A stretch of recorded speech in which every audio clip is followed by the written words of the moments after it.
বাবা মার অবাধ্য হয়ে প্রেম করে বিয়ে করবেন, জিন্দেগি মার্ডার হয়ে যাবে। কেমন মার্ডার? 1 নম্বর মার্ডার হলো ওই মেয়ের কাছে কোনোদিন স্বামীর মর্যাদা পাবেন না, কারণ সে আপনার আপাদে মস্তক আগে চিনি ফেলছে।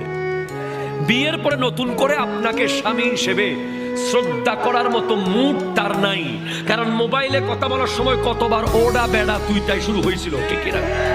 2 নম্বর পয়েন্ট, ওই নারী যদি রানী এলিজাবেথ হয়, ব্রিটিশ কিং এর মেয়েও হয়, ওই রানী যদি বাংলাদেশের সবচেয়ে সুন্দরী নারী হয়, তারপরেও যদি একটু পান থেকে চুন খসে পড়ে, বাপ্পা কইব আর হইব জিরে।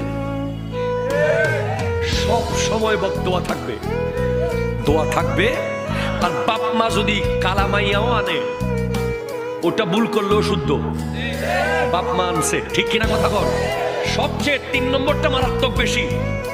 যারা প্রেম করে বিয়ে করেছেন, ভবিষ্যৎ প্রজন্ম আপনার সন্তানকে হয়তো কোনোদিন দুর্বল পয়েন্টে মানুষ বলে দিবে, তোর বাপ মা তো নিজে নিজে বিয়ে করছে।